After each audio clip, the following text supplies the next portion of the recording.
2024 జనవరి month అయిపోవస్తోంది. 2024 competitive exam ఆస్పిరెంట్స్కి చాలా important. మనం గమనిస్తే ఏపీపీఎస్సీ నోటిఫికేషన్స్ వచ్చేసి ఎగ్జామ్స్ డేట్స్ వచ్చేసాయి. టీఎస్పీఎస్సీ ఇప్పుడు ఎగ్జామ్స్ డేట్స్ త్వరలో ప్రకటించబోతోంది. నోటిఫికేషన్స్ రాబోతున్నాయి. అదేవిధంగా UPSC civil services 2024 exam notification కూడా త్వరలో రాబోతోంది. అంటే ఇక నోటిఫికేషన్స్ కోసం వెయిట్ చేసే కాలం పక్కన పెట్టి ఇంకా మనం ఎగ్జామ్లోకి యాక్చువల్గా ఎంటర్ అవ్వాలి. ఎగ్జామ్ మీద ఎక్కువ ఫోకస్ చేయాలి. ఎగ్జామ్ చుట్టూ తిరుగుతూ నోటిఫికేషన్ ఎప్పుడు వస్తుంది, ఎగ్జామ్స్ ఎప్పుడు ఉంటాయి, ఈ ఆలోచనలు పక్కన పెట్టి ఇంకా పూర్తి స్థాయిలో 100% మనల్ని మనం రీకమిట్, ఎగ్జామ్ కోసం మనల్ని మనం పూర్తిగా అంకితం చేసే టైం వచ్చేసింది అనమాట. ఈ ఎగ్జామ్స్ అని ఈ సంవత్సరం సక్సెస్ కావాలంటే, మీరు ఏ పోటీ పరీక్ష రాస్తున్నా ఈ సంవత్సరం సక్సెస్ కావాలంటే కొన్ని సూచనలు పాటిస్తే ఈజీగా మనం ముందుకెళ్ళిపోతాం. ఏంటవి ఒకసారి చూద్దాం.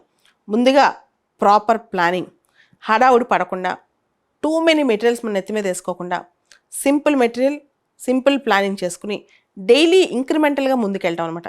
ఇది ఫస్ట్ థింగ్. జపాన్లో ఒక కాన్సెప్ట్ ఉంది, కైజన్ అని. మీరు చూసారు, జపాన్ మీద అణుబాంబులు పడ్డాయి. ఆ తర్వాత జపాన్ మళ్ళా అంతే గొప్పగా పైకి లేచింది. అంటే మనం రిజల్ట్ కోసం ఆలోచించి పరిగెత్తే కన్నా రోజు కొంత ఇంప్రూవ్మెంట్. ఉదాహరణకి ఏపీపీఎస్సీ గ్రూప్స్ ఎగ్జామ్స్ తొందరలో ఉన్నాయి, ఒక నెలలో. ఒకేసారి రిజల్ట్ గురించి ఆలోచించి టెన్షన్ పడే కన్నా ఎవ్రీ డే మనం ఇంక్రిమెంటల్గా కొంచెం కొంచెం కొంచెం కొంచెం ఇంప్రూవ్ అవుతూ వెళ్తాం. అసలు రిజల్ట్ గురించి ఆలోచించాం. నెక్స్ట్ 25 డేస్తో 30 డేస్తో మనం కొంచెం కొంచెం ఇంప్రూవ్ అవుతూ వెళ్తాం అనమాట. అదే జాపనీస్ కాన్సెప్ట్. అలా జపాన్ బిల్డ్ చేసుకుంటూ వచ్చి తర్వాత 40-50 ఏళ్ళలో జపాన్ మళ్ళీ వెరీ స్ట్రాంగ్ కంట్రీ అయింది. అలా మనం వ్యక్తిగతంగా పాటిస్తే 30 డేస్ టైం టేబుల్ పెట్టుకుని డైలీ 2% ఇంక్రిమెంట్, డైలీ 3% ఇంప్రూవ్మెంట్, ఇలా వెళ్తూ ఉంటే కనుక సక్సెస్ అనేది చేరువవుతుందన్నమాట. ఇవి కూడా కొన్ని టెక్నిక్స్. అదేవిధంగా ధోని కాన్సెప్ట్ ఒకటి ఉంది, కంట్రోల్ ద కంట్రోలబుల్స్. అంటే మనం ఏదైతే నియంత్రించగలమో అవే మన చేతిలో ఉన్నవే, వాటి గురించి ఆలోచించాలి. అన్కంట్రోలబుల్ థింగ్స్ గురించి ఆలోచించకుండా, అంటే ఎగ్జామ్ ఎప్పుడు జరుగుతుంది, రిజల్ట్ ఎలా ఉంటుంది, ఎప్పుడు వస్తుంది, అవన్నీ పక్కన పెట్టి ఈరోజు మన చేతిలో ఉంది, ఈరోజు గురించి ఆలోచించండి. రెండోది అన్నిటికన్నా ముఖ్యం, ఎగ్జామ్ చుట్టూ ఉండే రూమర్స్ వినకుండా ఎగ్జామ్ మీదే 100% ఫోకస్ చేయటం.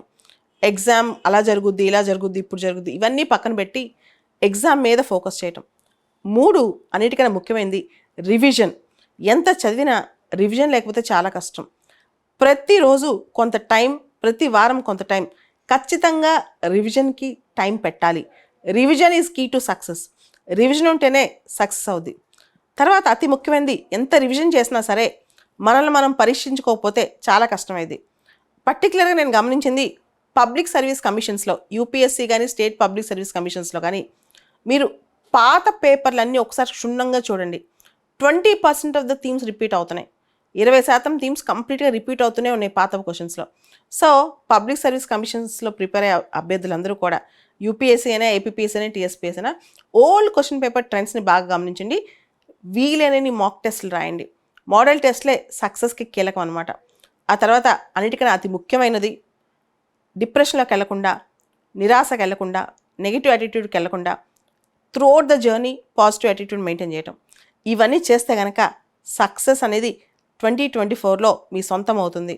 సక్సెస్ సాధించిన వాళ్ళు ఆకాశం నుంచి దిగిరారు, మనలానే ఉంటారు. కాకపోతే వాళ్ళు కొన్ని పద్ధతులు, టెక్నిక్స్ ఫాలో అవుతారనమాట. ముఖ్యంగా నేను చెప్పేది ప్రణాళిక, రివిజన్, ఓల్డ్ పేపర్స్. ఇవన్నీ చేస్తే కనుక సక్సెస్ మీ సొంతం అవుతుంది.